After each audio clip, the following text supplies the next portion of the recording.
Mukha itong kampo ng mga ninakaw, pero dito kami kumakain.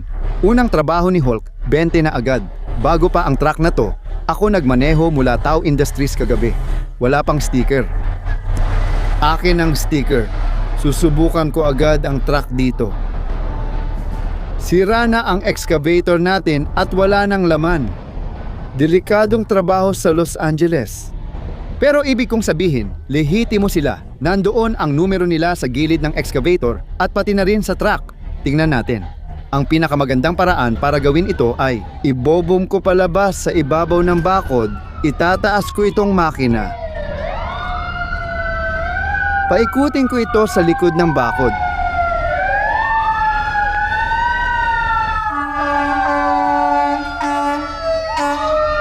Aba, ang ingay niyan.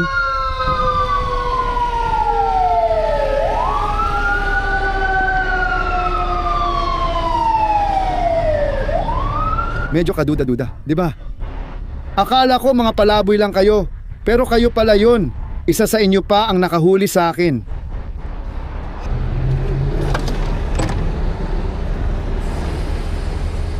Una kong trabaho ito sa Hulk 20. Ikinararangal mo dapat yan. May pabor ka ba para sa akin, Richard? Ito ba yung pagkonekta ng pula at berde? Gagawin kong single line ito at susubukan ang Bailey Jawbones. Malaki ang bigat na dinadagdag nila sa kable. Kaya habang single line, tingnan mo ito. Maayos at pantay ang labas nila, kaya walang problema sa pag-ikot ng kable.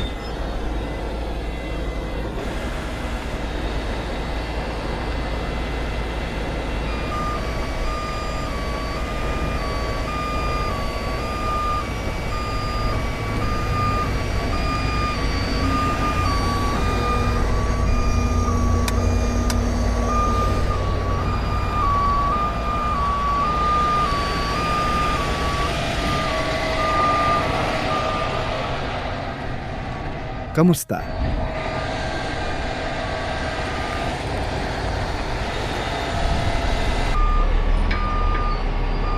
Ayos ba? Nakakatawa kung malaking flipper ito. Saktong abot ko para lampasan ang gitna.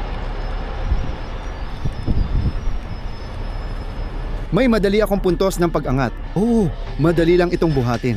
Kunin na natin ang bridle ko ngayon. Tandaan, kinuha ko lang ang truck kagabi mula sa Tao Industries at dinala pa uwi. Walang kaayusan ito, pero sabik na akong subukan ang synthetic bridle ko.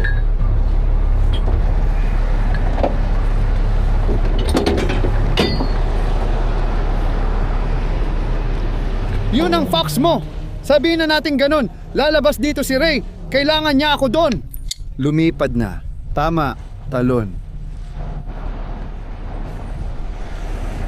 Kumuha sila ng isa pang lupa para kay Richard. Ayos lang naman dahil may paparating akong 3 axle na transporter na bagay sa trabaho.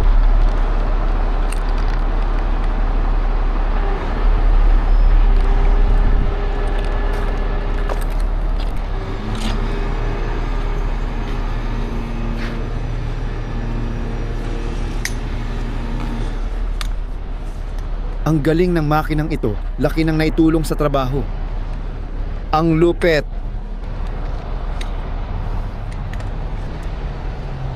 Ginagawa lang ito para madala sa akin bago ko mapantay. At pagkatapos sa likod, isara natin ito. Karaniwan, may pin sila doon sa taas. Itong pin dito. Pumunta tayo sa Riles. Parang ang weird na wala lahat ng mga container links ko, pare. Wala pa akong pagkakataon. Sabi ko nga, dumating ako kagabi. Dumating kami dito ng alas 8 ng umaga. Para sa trabahong to. Kaya hindi ko pa talaga nailipat lahat ng gamit ko.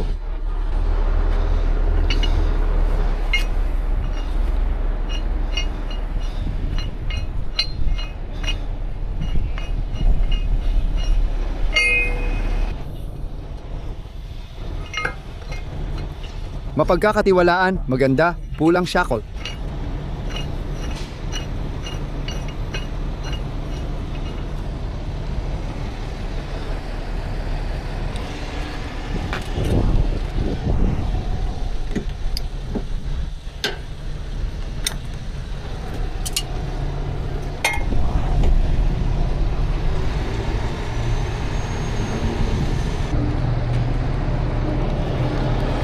Tingnan mo, makikita mo ito malapitan sa panga.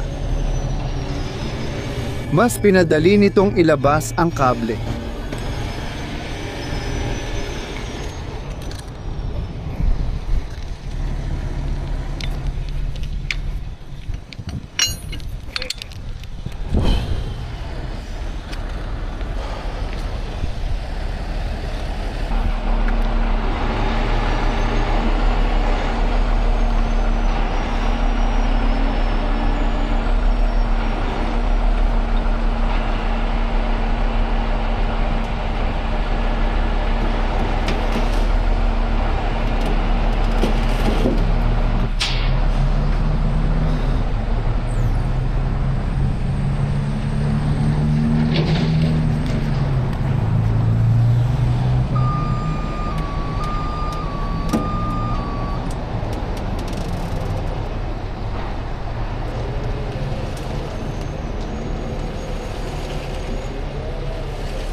Grabe, tumatagas ang hydraulic fluid kahit saan.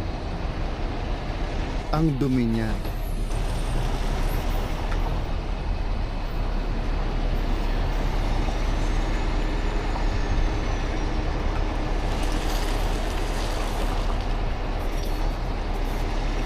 Dahil itataas ko, kailangan kong ikadina ang timba. Harap.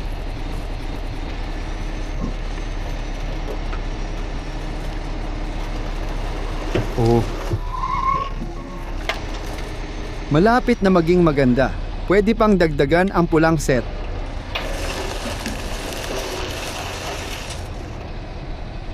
Hindi masama.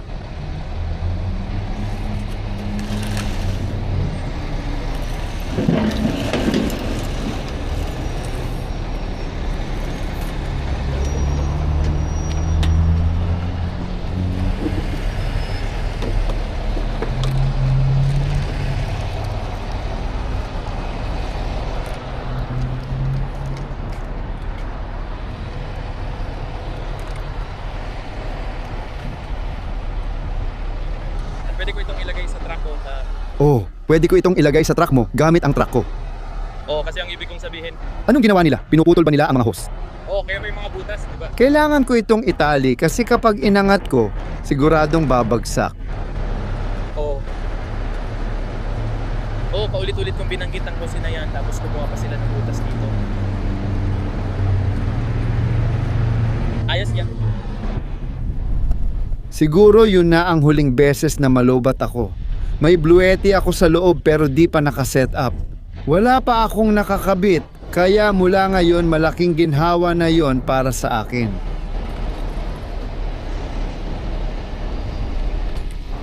Nailagay na namin lahat at bago lahat ng gamit. Grabe ang trabaho, di ba? May hydraulicong dumi kahit saan at kung ano-anong maruruming bagay. Oo, pare.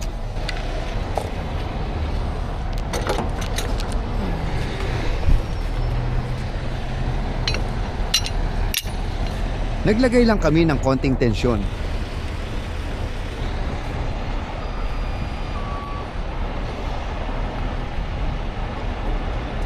Maraming tensyon.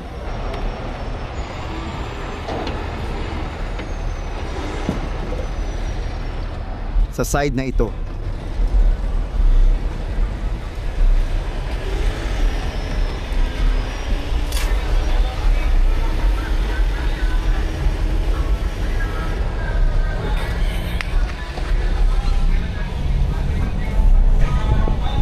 Nandito si Raymond.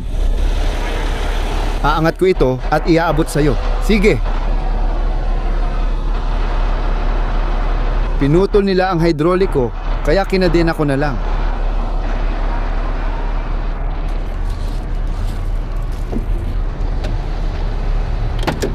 O kumusta, bata?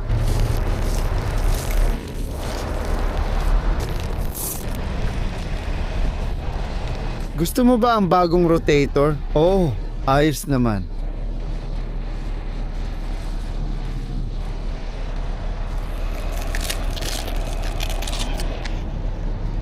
Ayos yan.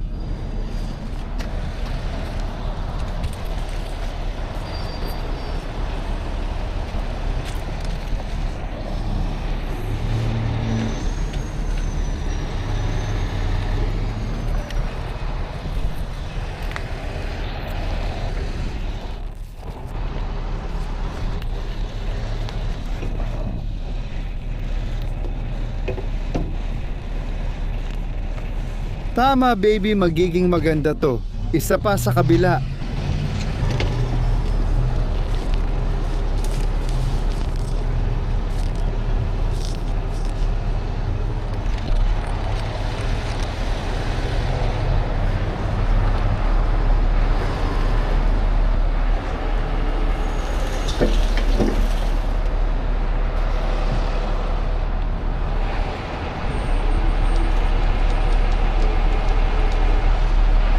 Grabe, tumatagas at kumakalat ang hydraulic doon.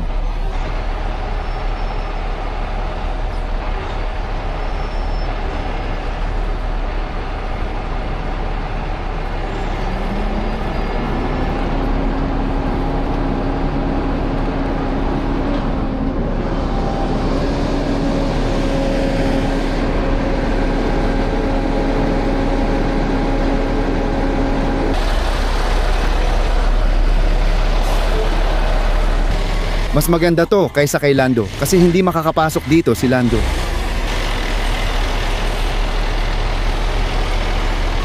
Dahil dito, hindi natin nabablock ang kalsada.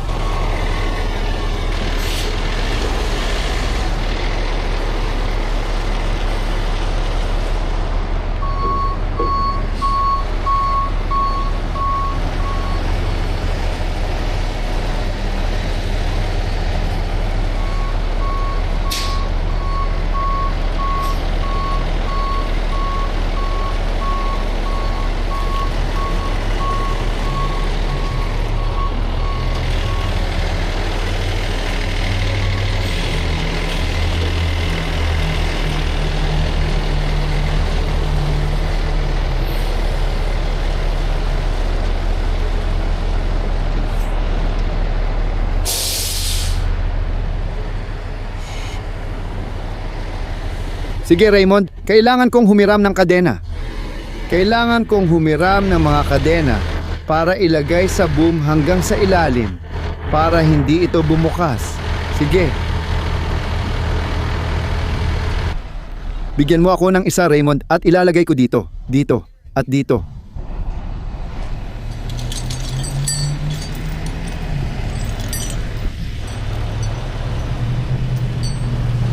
Kita mo?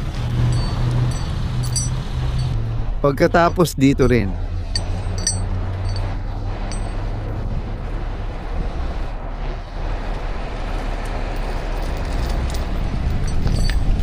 Mahusay.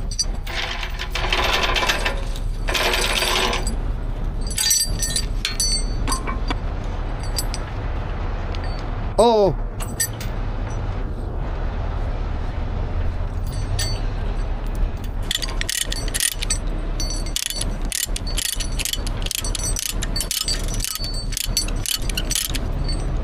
Magaling, isa pang kadena kay Raymond.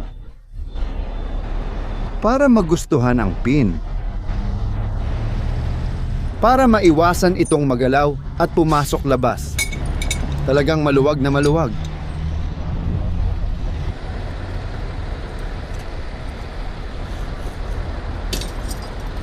Sige, umalis kayo.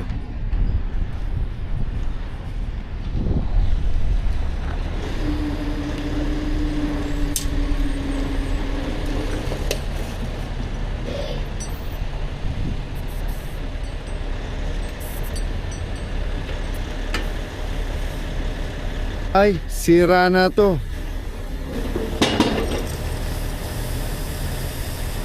Wala na akong pakialam.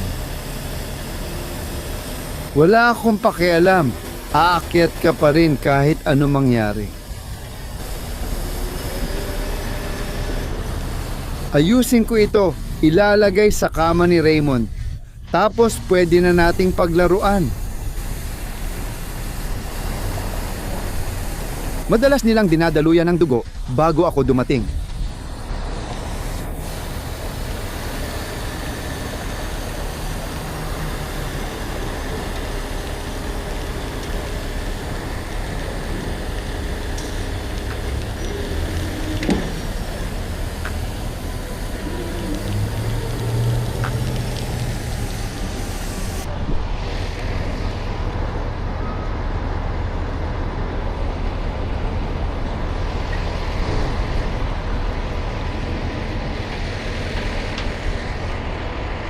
Ano ba yan? Akala ko ako ang sinisigawan niya. Sabi nila, kaya raw nito ang 19,000 pounds at 29 na karga. 216K sa extension na tunasa 75% kapasidad ako. Kita mo ang astig nito, di ba? 207 talampakan naka-extend. 91 degrees, halos perpektong 70 ang ikot. Lagi ko lang tinatantya. Magandang malaman na malapit na.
Anong balita, tol?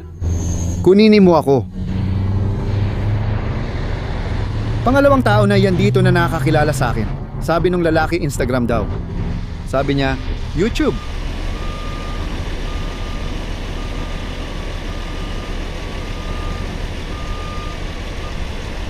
Ibababa ko muna, Raymond, para mapuno natin habang iniikot mo. Habang iniikot mo, ibababa ko para maayos natin to. Umatras ka pa doon. Tapos,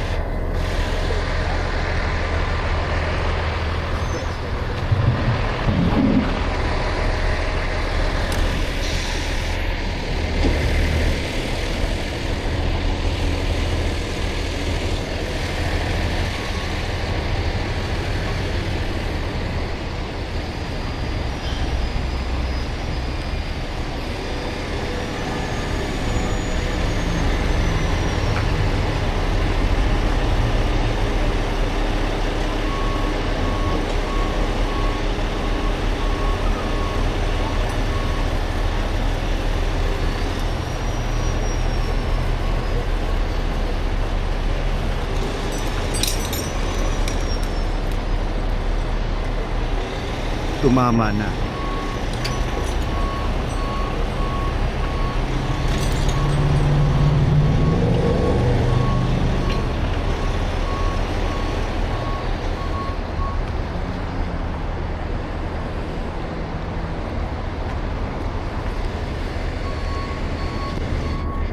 Magaling, Raymond.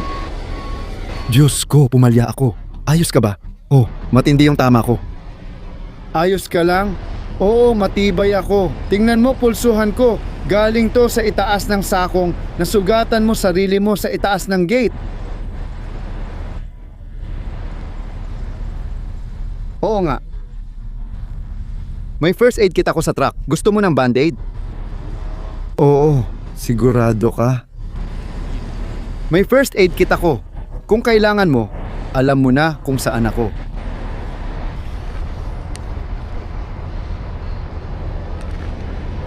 Pare, mukhang masakit yun.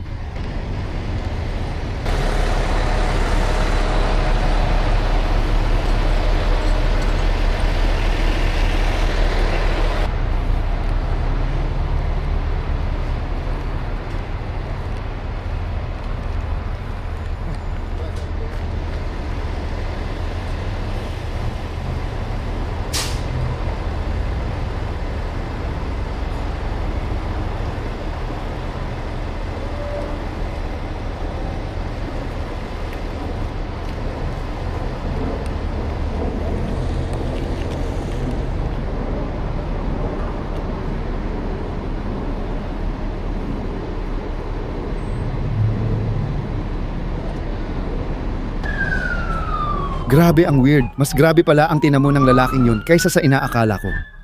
Nadapa siya habang naglalakad kaya tinulungan ko siya. Pinatay ko ang kamera at binigyan siya ng band-aid. At tuluyang nakalimutang buksan ulit ang kamera. Ayokong i-record yon, pero nakalimutan ko talagang buksan ulit ang kamera. Nang inilagay namin ito sa flatbed ni Raymond,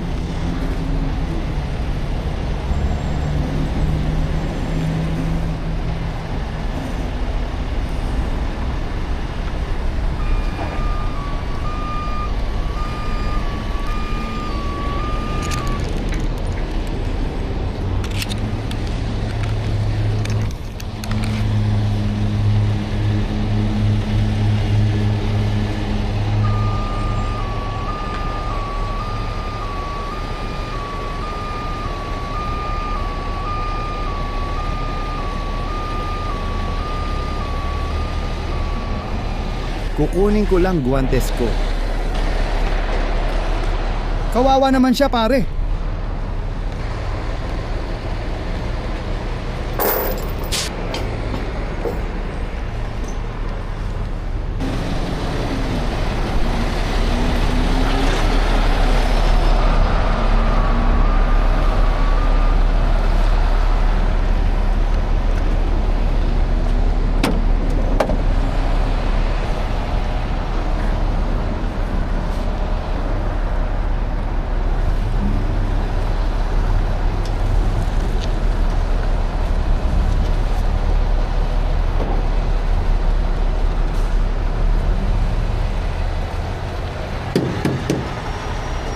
Paano yan?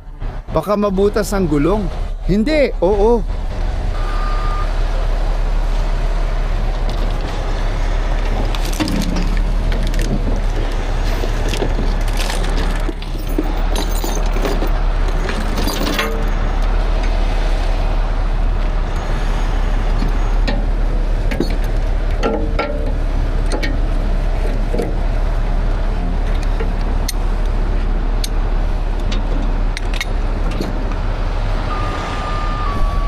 Sa tingin ko, magiging paborito ko na ang mga bagay na ito.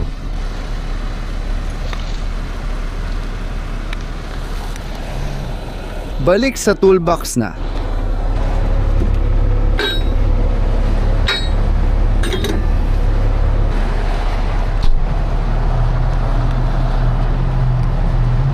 Ilagay ko lang sa high-speed idle tapos alis na ako dito. Sa dual H-beam, mas mabagal talaga ang truck na ito, parang si Big Flipper. Sana. Dati namang mabilis kasi may 4-stage rear ako, pero maliit lang na abala yon para sa mas malakas na truck.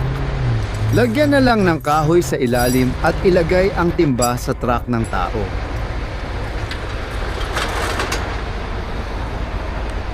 Alis na tayo, pare. Malaki ang parking lot, pwede akong mag-u-turn dito. Di na kailangan umatras. Saan kaya nagpunta yung tao, pare? Nakatayo siya doon sa ilalim ng puno, tapos naglakad siya palabas at nag-relax lang sa kalsada. Grabe, grabe. Pupunta ka ba sa Santa Ana? Oo, pare, gawin mo yung check. Check, oo, para ba sa pico? Makikita ko kayo doon na lang. Sana hindi masira ang tanga kong DJI kasi umuulan at hindi ito waterproof. Nagsisimula ng bumuhos ang ulan. Gawin na natin to.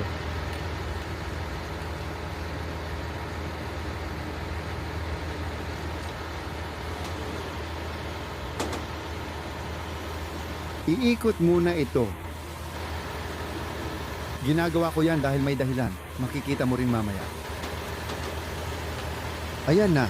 Ikot pa. Ikot pa.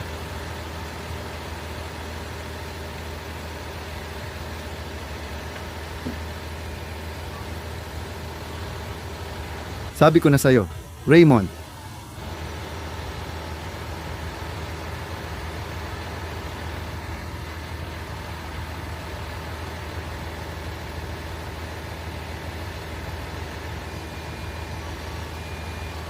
Sige, Papa, atras ka.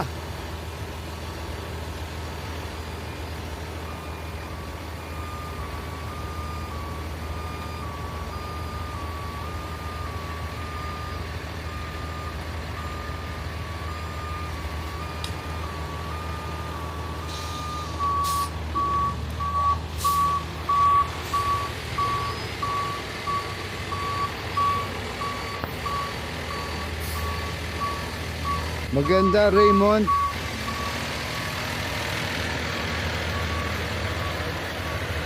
Sige na, DJJ, ay huwag mo akong biguin ngayon.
Sana hindi nasira ng ulan ang trip natin. Paalam.